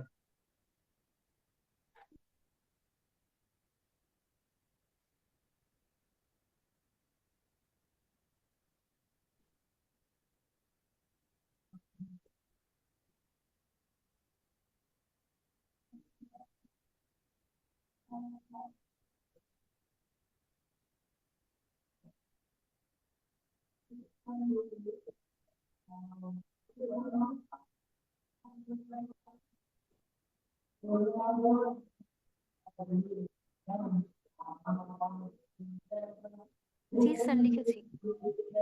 লিখেছেন? জি স্যার। আচ্ছা, প্রথমে কি করব বলেন? ইন্ট্রোডাক্টরি ইট দ্বারা যুক্ত বাক্যের অনুবাদ শুরু করা যেতে পারে। না না, একসাথে লিখা যায় এমন ফ্রেজগুলো আন্ডারলাইন করে ফেলবো, এটা ভুললে হবে না কিন্তু। তাহলে it is the great step to formulate the 6th 5-year plan. To formulate, এটা হচ্ছে আমাদের verb. The 6th 5-year plan for implementing the promises. দেখেন আন্ডারলাইন বুঝতে পারতেছেন কিনা কিভাবে করতেছি? জি স্যার। জি স্যার। জি স্যার। এই যে ইনফিনিটিভ আছে, ইনফিনিটিভ থাকলে নতুন ফ্রেজ শুরু হয়, ডিটারমিনার থাকলে নতুন ফ্রেজ শুরু হয়, প্রেপোজিশন থাকলে নতুন ফ্রেজ শুরু হয়, ডিটারমিনার আছে নতুন ফ্রেজ শুরু হয়েছে। অফ প্রেজেন্ট ডেমোক্রেটিক গভর্নমেন্ট, আবার প্রেপোজিশন, তার মানে নতুন ফ্রেজ। বাই বিল্ডিং আপ, আবার ডিটারমিনার আছে, a happy and prosperous Bangladesh. দেখেন আন্ডারলাইনিংটা ক্লিয়ার কিনা? জি জি স্যার। Sir, clear. আন্ডারলাইনিংটা না বুঝার কিছু নাই, আন্ডারলাইনিং না বুঝলে তো কিছুই বুঝেন না। তাইলে আন্ডারলাইনিং সবাই ক্লিয়ার কিনা বলেন? স্যার। জি জি স্যার। স্যার। আচ্ছা, তাহলে অনুবাদ শুরু করতে হবে। যেহেতু ইন্ট্রোডাক্টরি ইট আছে, তাহলে অনুবাদ শুরু করবো কোন জায়গা থেকে? পিছন থেকে সামনে। কোত্থেকে শুরু করবো বলেন? পিছন থেকে সামনে। পিছন বাংলাদেশ। থেকে সামনে। তাহলে a happy and prosperous, a happy and prosperous Bangladesh, এটা অনুবাদ আগে করবো। তাহলে a happy and prosperous Bangladesh, এটার অনুবাদ কি হবে বলেন দেখি? সুখী এবং সমৃদ্ধশালী বাংলাদেশ। একটি সুখী ও সমৃদ্ধশালী বাংলাদেশ। সমৃদ্ধ বাংলাদেশ।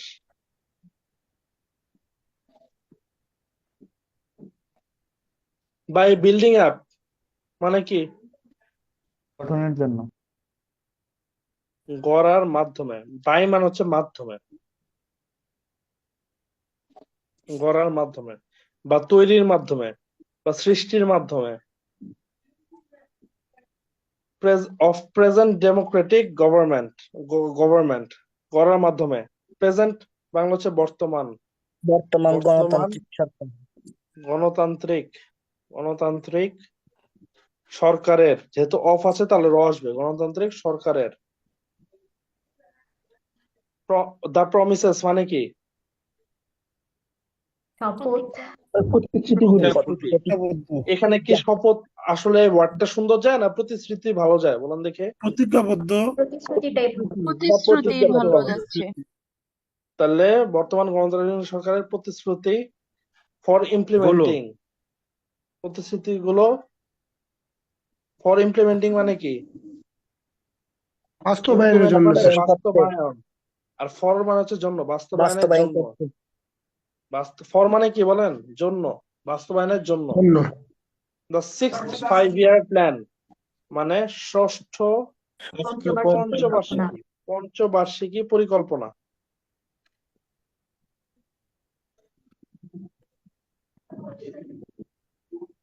টু ফর্মুলেট মানে কি?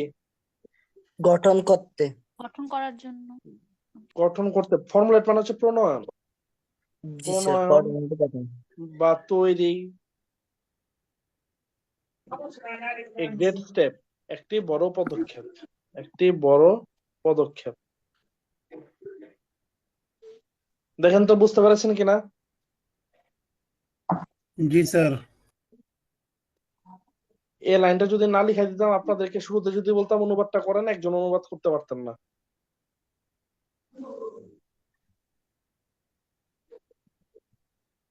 আপনারা অনুবাদ করতেন কিভাবে জানেন? আমি এই অনুবাদ আগেও দিছি অনেকজনকে করতে। অনুবাদ করে এভাবে। অনুবাদ করে কিভাবে জানেন? আপনাদেরকে দেখা দেই। অনুবাদ করে এভাবে, it is a great step. এটি একটি বড় পদক্ষেপ। এমনি শুরু করে অনুবাদ, এটি একটি বড় পদক্ষেপ। টু ফর্মুলেট, এরপরে হাত আর চলে না। এটি একটি বড় পদক্ষেপ, এরপরে লিখে তৈরি করতে। কি যে অনুবাদ করবে আর কোনো খবরই পায় না, মানে বুঝেই না অনুবাদ কেমনে করবে। এর জন্য অনুবাদ ধরতে পারা খুবই গুরুত্বপূর্ণ। দেখেই ধরতে পারতে হবে যে অনুবাদটা শুরু করবো কিভাবে, নাইলে কিন্তু অনুবাদ করতে পারবেন না। এই জন্য আমি শুরুতে আপনাদেরকে একটা বাক্য অনুবাদ করতে বলেছিলাম। বাক্যটা ছিল এই বাক্যটা। একজন অনুবাদ করতে পারেন নাই, সবারই কঠিন লাগতেছিল। কারণ অনুবাদ করতে হইলে যে আগে আন্ডারলাইন করতে হয় এটাই তো জানান না। তো solitary scientist making important discoveries by himself has in many instances been replaced by a cooperative scientific team. দেখেন তো বুঝতে পারতেছেন কিনা অনুবাদ কেমনে করতে হয়? জি স্যার। আমাদের লাস্ট নোট লিখে, নোট নাম্বার 4, আমাদের লাস্ট নোট।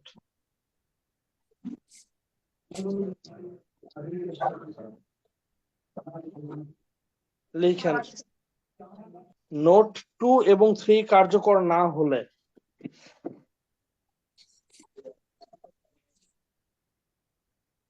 লেখেন, নোট 2 এবং 3 কার্যকর না হলে।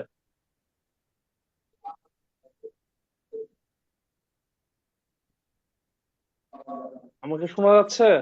জি স্যার, জি স্যার। লিখেছি। এরপর লেখেন, পুরো সেন্টেন্স বা প্যাসেজকে, পুরো সেন্টেন্স বা প্যাসেজকে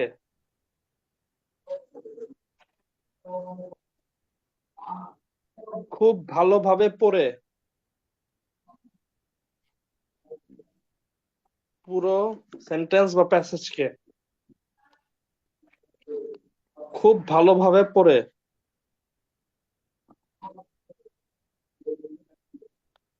সর্বোচ্চভাবে এবং অর্থসঙ্গতি বজায় রেখে, সর্বোচ্চভাবে এবং অর্থসঙ্গতি বজায় রেখে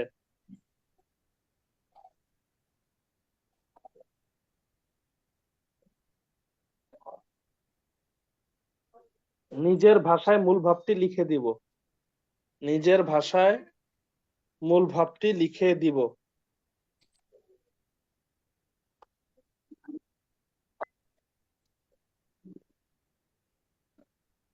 স্যার, লিখেছি।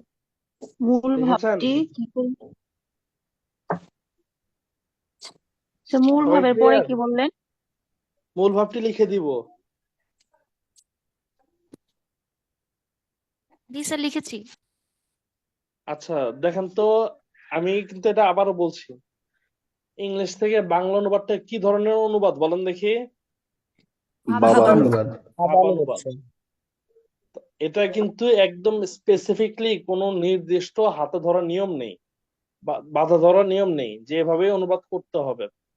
কিছু ট্রিক্স আছে, কিছু নিয়ম কানুন আছে, এগুলো আমি আপনাদেরকে বলে দিয়েছি। যেমন ইংলিশ, বাংলা টু ইংলিশের আপনাদেরকে 9টা নোট দিয়েছি। এখানে 9টা নোট দেওয়ার কিছু নেই, কারণ 9টা নোট নাই, যেহেতু এটা ভাবানুবাদ। ভাবানুবাদের মোটা দাগে কিছু নিয়ম আপনাদেরকে শিখিয়ে দিয়েছি। তারপরে এমন কিছু বাক্যের অনুবাদ আপনারা ফেস করতে পারেন যেগুলা হয়তো পিছন থেকে সামনে অনুবাদ করলে মিলতে চাবে না, অথবা ইট বা দেয়ার দ্বারা বাক্য না, বা ভিন্ন, কিন্তু ওইরকম বাক্য খুব কম পাবেন। তখন আপনারা কি করতে হবে, বাক্যটা যদি ইংলিশ বাক্যটা পড়ে বুঝেন তারা কি বুঝাতে চেয়েছে, সর্বোচ্চ অর্থসঙ্গতি বজায় রেখে নিজের ভাষায় মূল ভাবটি লিখে দিয়ে আসবেন। এটা পরীক্ষা হলে আপনার উপস্থিত বুদ্ধির মাধ্যমে করতে হবে, এবং এটা তখনই পারবেন যখন আপনি অনুবাদ প্র্যাকটিস করবেন। বুঝতে পেরেছেন? জি স্যার। জি স্যার। জি স্যার। আচ্ছা, তাহলে এরপরে বাক্যটা আমরা একটু দেখি। এই বাক্যটা একটু তুলেন, এটাও বাংলাদেশ ব্যাংকে আসছিল, তুলেন।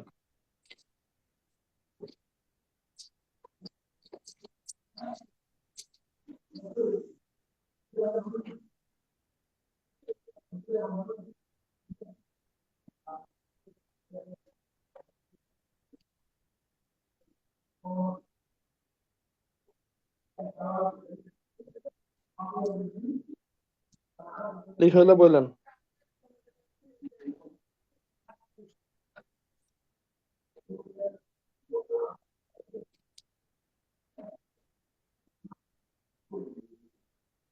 লিখা হইলে বললেন। জি স্যার, হয়েছে। আচ্ছা, কি করব শুরুতে বলেন দেখে? আন্ডারলাইন করো। আন্ডারলাইন তাহলে প্রথমে আন্ডারলাইন করব দ্য রিসেন্ট গ্লোবাল রিসেশন। এরপরে কি আন্ডারলাইন করব বলেন দেখে? Unexpectedly opened up. Has opened up, very good. Has opened up আমাদের ভার্ব কি বলেন? হ্যাজ ওপেন্ড আপ, এটা আমাদের ভার্ব না? জি স্যার। জি স্যার। আমি আপনাদেরকে নোট 3 তে পড়িয়েছিলাম। নোট 3 এর দ্বিতীয় কথার মধ্যে লিখেছিলাম যে অক্সিলারি ভার্ব এবং মূল ভার্ব, এটা হচ্ছে অক্সিলারি ভার্ব আর এটা হচ্ছে মূল ভার্ব। অক্সিলারি ভার্ব এবং মূল ভার্বের মাঝখানে কি আসে বলেন দেখি? অ্যাডভার্ব আসে। কারণ এটা হচ্ছে আমাদের adverb. Recent global recession has opened up unexpectedly. এরপরে great opportunities for the businesses of Bangladesh. দেখেন আন্ডারলাইন করাটা ক্লিয়ার কিনা সবাই? জি স্যার। স্যার, বাংলার মতো ইংলিশেও যদি কোনো শব্দের অর্থ না জানি তখন কি করব? ওই যে সর্বোচ্চ যেটা অর্থসঙ্গতি বজায় রেখে মূল ভাবটা লিখে দিয়ে আসবেন। এটা তো শাব্দিক অনুবাদ না। আচ্ছা, এখানে আমাদের সাবজেক্ট কোনটা বলেন দেখি? The recent global recession. Global recession. আচ্ছা, এটা আমাদের সাবজেক্ট। রিসেশন শব্দের অর্থ কি? মন্দা। মন্দা। তাহলে দ্য রিসেন্ট গ্লোবাল রিসেশন, এটা আমরা বলতে পারি সাম্প্রতিক বৈশ্বিক বৈশ্বিক মন্দা।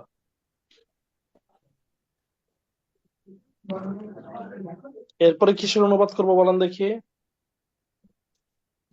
অ্যাডভার্বের। না, পিছন থেকে সামনে অনুবাদ করে আসতে হবে, ভুলে গেছেন? আচ্ছা বাংলাদেশের বাণিজ্য তাহলে বাংলাদেশ বাংলাদেশ মানে বাংলাদেশের। ফর দ্য বিজনেসেস মানে কি? ব্যবসার জন্য। ব্যবসার জন্য। For the businesses. Great opportunities মানে কি? মহান বড় সুযোগ। বড় সুযোগ। সুযোগ। আনএক্সপেক্টেডলি, আনএক্সপেক্টেডলি বাংলা কি? অপ্রত্যাশিতভাবে। অপ্রত্যাশিত ভাবে। হ্যাজ ওপেন্ড আপ বাংলা কি? দ্বার উন্মোচন হয়েছে। দ্বার উন্মোচন হওয়া, খুলে দিয়েছে। খুলে যাওয়া। ইজিটাই আগে করালাম। তাহলে সাম্প্রতিক বৈশ্বিক মন্দা বাংলাদেশের ব্যবসার জন্য মহা সুযোগ অপ্রত্যাশিতভাবে খুলে দিয়েছে। দেখেন তো অনুবাদটা বুঝতে পেরেছেন কিনা? জি স্যার। আমি যদি অনুবাদটা আরো সুন্দরভাবে করতে পারি ওইটা তো আমার ক্রেডিট। যেমন আমি যদি অনুবাদটা করতাম এভাবে করতে পারতাম যে সাম্প্রতিক বৈশ্বিক মন্দা বাংলাদেশের ব্যবসায়িক খাতে বিশাল সম্ভাবনার দুয়ার অপ্রত্যাশিতভাবে উন্মোচন করে দিয়েছে। বুঝতে পেরেছেন? জি স্যার, অনেক সুন্দর হতো তাহলে। জি স্যার। তাহলে কি কোনো সমস্যা? তো এখন আপনি দুয়ার লিখবেন নাকি দ্বার লিখবেন নাকি দরজা লিখবেন, এটা হচ্ছে আপনার নলেজ। আপনি বাংলা কতটুকু পারেন এটা আপনার উপর। এটা আমি বা অন্য কোনো টিচার আপনাদেরকে শেখানোর কোনো সম্ভাবনাই নাই। এটা হচ্ছে আপনি যে এই ছোটবেলা থেকে বড় হয়ে এ পর্যন্ত আসছেন, আপনার বাংলার শব্দ ভান্ডার কেমন এটা টোটালি আপ টু ইউ। আপনি বাংলা শব্দ কত সুন্দর শব্দ চয়ন করেন ওইটারও দায়িত্ব আপনার। আপনি সুন্দর মতো লিখতে পারলে খুবই ভালো, অনেক ভালো মার্ক পাবেন। বুঝতে পেরেছেন? এটা কিন্তু শিখানোর কিছু নাই। জি স্যার, বুঝতে পারছি। আমার কাজ হচ্ছে আপনাদের স্ট্রাকচারটা শিখিয়ে দেওয়া, অনুবাদের কৌশলটা শিখিয়ে দেওয়া, কিন্তু অনুবাদটা করতে হবে কিন্তু আপনাদের। জি স্যার। সবাই ক্লিয়ার এটা? জি স্যার, ক্লিয়ার। তাহলে পরবর্তী বাক্যটা একটু তুলেন দেখি। Dhaka, lying on the bank of Buriganga, is the capital of Bangladesh.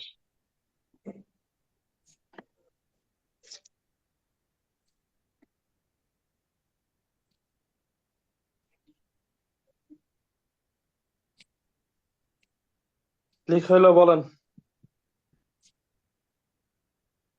G sir. আচ্ছা,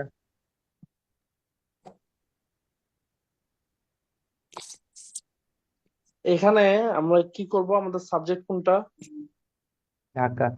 ঢাকা ঢাকা। স্যার। ঢাকা। আমাদের ভার্ব কোনটা? লাইন। লাইন।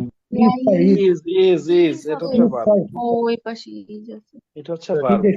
এপোজিটিভ। আর তাহলে মাঝখানে যেটা আছে এটা কি? এপোজিশন স্যার। এটাকে অ্যাপোজিটিভ। অ্যাপোজিশন বলা হয়, ঢাকাকে আরো বর্ণনা ঢাকা। করছে। আচ্ছা, is the capital of Bangladesh, এমনি তো দাগেই। তাহলে আমরা অনুবাদটা শুরু করব কোত্থেকে বলেন দেখি? ঢাকা। ভার্বের আগে বাংলাদেশ বাংলাদেশের রাজধানী ঢাকা। বাংলাদেশের এই যে বাংলাদেশের রাজধানী ঢাকা, বুড়িগঙ্গার নদীর তীরে অবস্থিত। না না, আপনার তো হয় নাই। আমরা ভার্বের অনুবাদ শুরু আগে করবো থেকে। এই জায়গা থেকে, ভার্বের আগে থেকে। ভার্বের আগে বুড়িগঙ্গার থেকে তীরে আচ্ছা, অবস্থিত ঢাকা বাংলাদেশের রাজধানী। বাংলাদেশের রাজধানী ঢাকা। এই পুরাটাই তো বুড়িগঙ্গা নদীর সাবজেক্ট। তীরে অবস্থিত। তাহলে বুড়িগঙ্গা জি স্যার। নদীর তীরে অবস্থিত ঢাকা বাংলাদেশের রাজধানী। বুঝতে পারছেন? জি স্যার। এখন বাক্য বুঝতে ছোট দেখে পারছি। আপনারা নিজেরা নিজেদের মতো অনুবাদ করতেছেন, কোনো সমস্যা নাই। বাক্যটা বড় হইলেই তো তখন এই বিপত্তি বাঁধবে। অনুবাদটা শুরু করতে হবে সাবজেক্ট এবং ভার্বের মাঝে যা থাকে পুরাটাই সাবজেক্টের অংশ। অনুবাদ শুরু করতে হবে ভার্বের ঠিক আগের থেকে। বুঝতে পেরেছেন? স্যার, জি স্যার। এখানে ঢাকা লেখার পরে বাংলাদেশের রাজধানী লিখলে এখানে কি কমা দিতে হবে নাকি সরাসরি লিখবো? কমা দিতে হবে। আচ্ছা, ঠিকটা আপনারা করেন।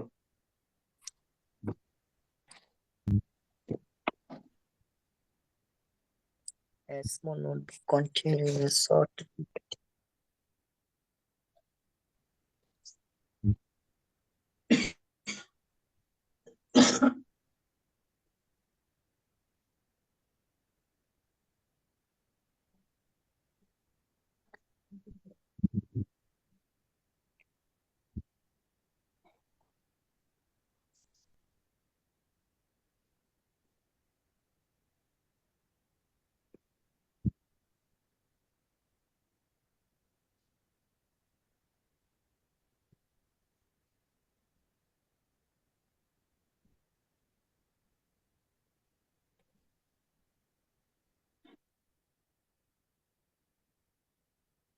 শেষ, আমরা অনুবাদ করব।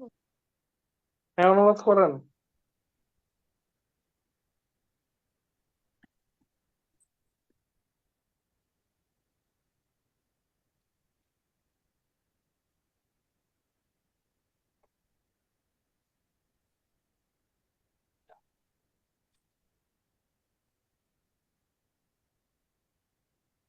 একটি ছোট নোট বই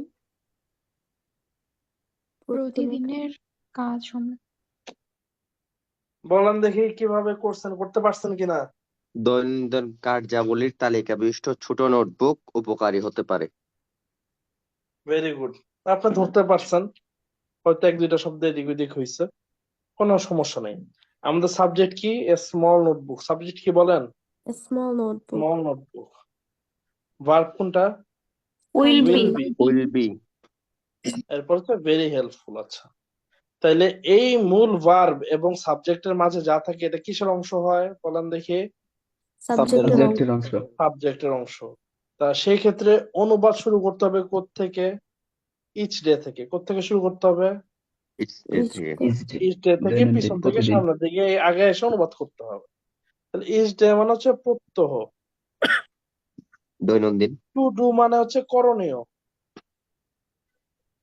টাস্ক মানে হচ্ছে কাজ, টাস্ক অফ টাস্ক যেহেতু কাজের। শর্ট লিস্ট, শর্ট লিস্ট বা একটি শর্ট লিস্ট মানে একটি সংক্ষিপ্ত। শর্ট মানে সংক্ষিপ্ত, লিস্ট মানে কি? তালিকা। কন্টেনিং মানে হচ্ছে সংবলিত, সম্বলিত। একটি ধারণকৃত। ছোট নোটবুক।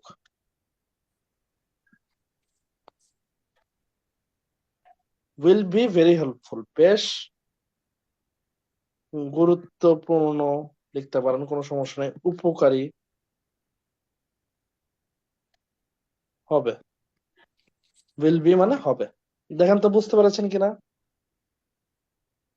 জি স্যার। প্রত্যয়পূর্ণ এটাই কার্যের একটি সংক্ষিপ্ত তালিকা সম্বলিত একটি ছোট নোটবুক বেশ গুরুত্বপূর্ণ বা উপকারী হবে। দেখেন বুঝতে পেরেছেন কিনা। এই যে আমি এতগুলা নোট করালাম, এতক্ষণ ধরে দেখালাম, তারপরও দেখবেন যে অনেকে এটার অনুবাদ করতে পারতেছে না। পরিমাণের ভিতরে অবস্থিত অনুবাদ করতে না পারার কারণ কি, যে নোট বুঝে না বা নোট মনে রাখতে পারতেছে না। নোট তো খুবই ইজি, একদম ভেঙে ভেঙে দেখাইছে আপনাদেরকে, যে Rafi goes to school every morning by rickshaw. এরপরে বাক্যটা বড় করলাম, Rafi student of class 5 goes to school every morning by rickshaw. এরপরে বাক্যটা আরো বড় করলাম, as far as I know Rafi student of class 5 goes to school every morning by rickshaw. ওই একই বাক্য বারবার আপনাদের আসবে এবং ওই একই বাক্য আপনাদের অনুবাদ করতে হবে। আর যদি আমার নোট অনুযায়ী অনুবাদ করেন, অনুবাদ খুব সোজা লাগবে, খুবই ইজি। যে থেকে অনুবাদ শুরু করবে এটা বুঝতে পারা খুবই গুরুত্বপূর্ণ। আর যদি আগে লিখে ফেলেন স্মল নোটবুক, তাহলে আর অনুবাদ হবে না। আগে যদি মনে করেন সাবজেক্টটা লিখে ফেলেন, যে লিখেন যে স্মল নোটবুক, একটা ছোট নোটবুক, তাহলে দেখবেন অনুবাদ অনেক কঠিন হয়ে গেছে। দেখেন নোটগুলো বুঝতে পেরেছেন কিনা সবাই, একটু বলেন দেখি। জি স্যার। তাহলে এবার আপনারা এটা করেন, প্রথম বাক্যটা অনুবাদ করেন। সলিটারি।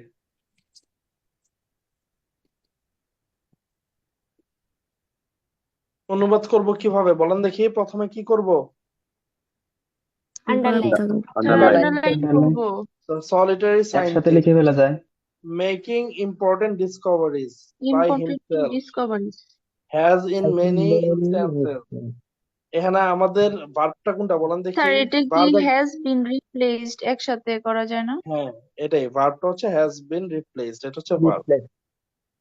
আচ্ছা, বাকি পরে আবার আগেরটার মতো by a cooperative by a scientist team। Cooperative scientific তার মানে আমাদের অনুবাদটা শুরু করতে হবে কোত্থেকে, এই যে এটা হচ্ছে ভার্ব, এই ভার্বের ঠিক আগের থেকে শুরু করব। তার বাই হিমসেলফ, বাই হিমসেলফ মানে এটার বাংলা কি? নিজের বাই হিমসেলফ নিজে নিজে নিজে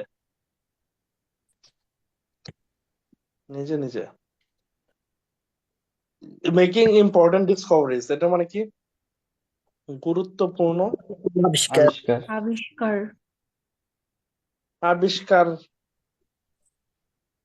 যেহেতু একজন সায়েন্টিস্ট, তাহলে আবিষ্কারকারী। সলিটারি সায়েন্টিস্ট মানে কি? সলিটারি মানে একক, একত্ব। একক বা একজন। স্যার আবিষ্কারকারী নাকি বিজ্ঞানী? ডিসকভারিজ বলছি তো। আবিষ্কারকারী, আবিষ্কারকারী একজন বিজ্ঞানী। আচ্ছা স্যার, নিজে নিজের জায়গায় যদি আমি স্বতঃপ্রণোদিত হয়ে আবিষ্কারকারী হ্যাঁ লিখি, লিখতে পারেন, কোনো ভাবে না। আগে আমি দেখাচ্ছি অনুবাদটা কিভাবে না করতেছি, একটু কঠিন শব্দ ইউজ করলে সমস্যা হবে কিনা এই যে কোনো সমস্যা নেই। ইন মেনি কেসেস মানে অনেক ক্ষেত্রেই, অনেক ক্ষেত্রেই, অনেক ক্ষেত্রেই। বিজ্ঞানী দল বাই থেকে এ শুরু করতে হবে। Cooperative scientist team, by a cooperative scientist team মানে একটি একটি। সহযোগী বৈজ্ঞানিক, কোঅপারেটিভ মানে কি? সহযোগী। ভেরি সহযোগী গুড, সহযোগী। সায়েন্টিস্ট টিম মানে বৈজ্ঞানিক দল। দল। বৈজ্ঞানিক দল। হ্যাজ বিন রিপ্লেসড মানে কি? রিপ্লেসড পরিবর্তিত বৈজ্ঞানিক দল পরিবর্তন হয়েছে, বৈজ্ঞানিক দ্বারা দল দ্বারা পরিবর্তিত হয়েছে, প্রতিস্থাপিত প্রতিস্থাপিত। হয়, প্রতিস্থাপিত হয়। প্রতিস্থাপিত হয়।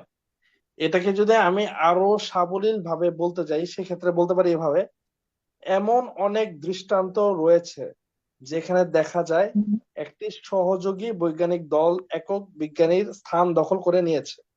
প্রতিস্থাপিত হয় জায়গায় আমি কি লিখতে পারি?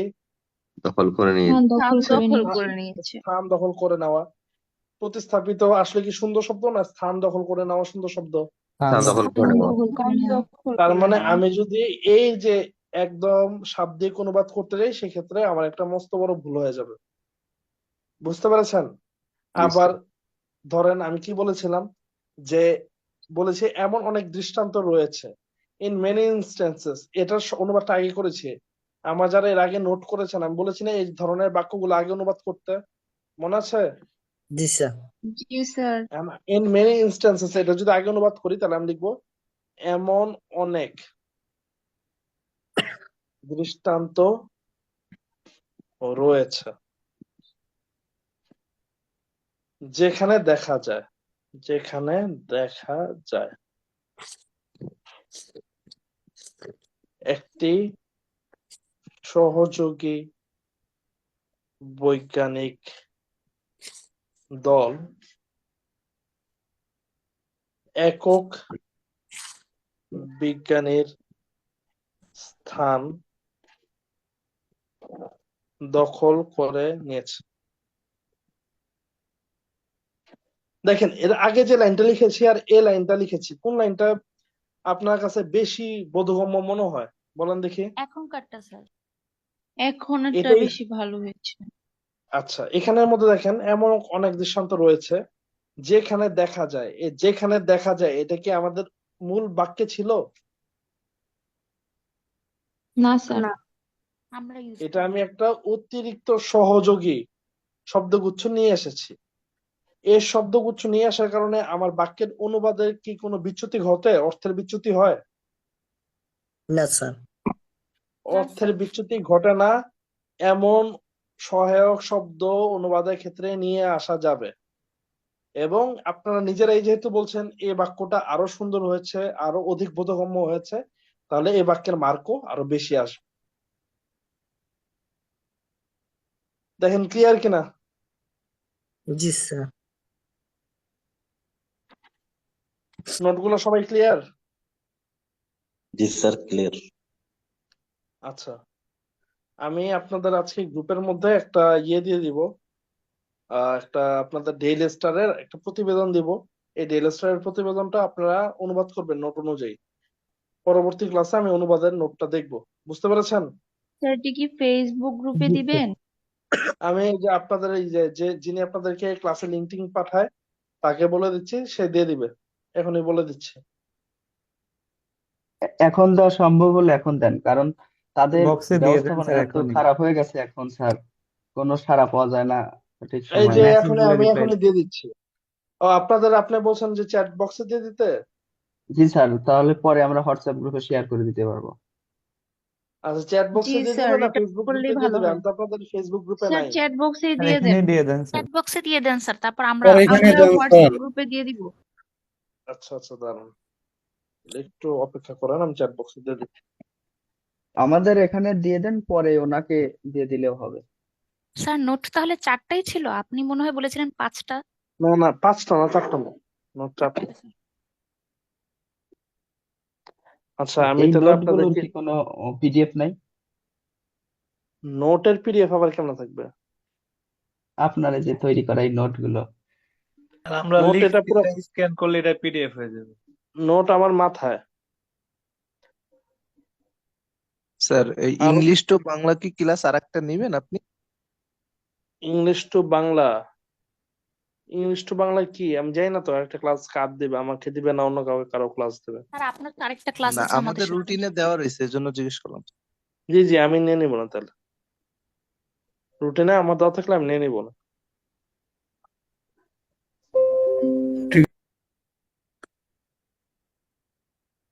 আচ্ছা, আমি তো আসলে পাঠাইতে একটু সমস্যা হচ্ছে, আমার তো আসলে জিমেইলটা নাই এখানে যে আমি চ্যাট বক্সে দিব। আমি আপনাদের কাউকে দিয়ে দিলে আপনারা সেটা গ্রুপে দিয়ে দিতে পারবেন নাকি? এটা জি বুঝতেছি না স্যার। আসলে কিভাবে। হ্যাঁ, এখানে দুটো ব্যাচ আছে, 12 এবং 13। 12-র একজনকে দেন এবং 13-র একজনকে দেন তাহলে। তাহলে আমাকে একটু 12-র একজন এবং 13-র একজন একটু নক দেন, আমি দিয়ে দিতেছি। জি আমি স্যার, নক আপনাদের, দিচ্ছি। আমি সিএম রাকিব, মানে আপনাদের মূল পেজে যেন দিয়ে দেয় এটাও বলে দিতেছি। আবার আপনারা নক দিলে আমি আপনাদেরকেও দিয়ে দিতেছি, আপনারা শেয়ার করে নিন। ঠিক আছে তাহলে, ভালো থাকবেন সকলে। স্যার আসসালামু আলাইকুম। ওয়ালাইকুম আসসালাম। সালাম আলাইকুম স্যার। ওয়ালাইকুম স্যার।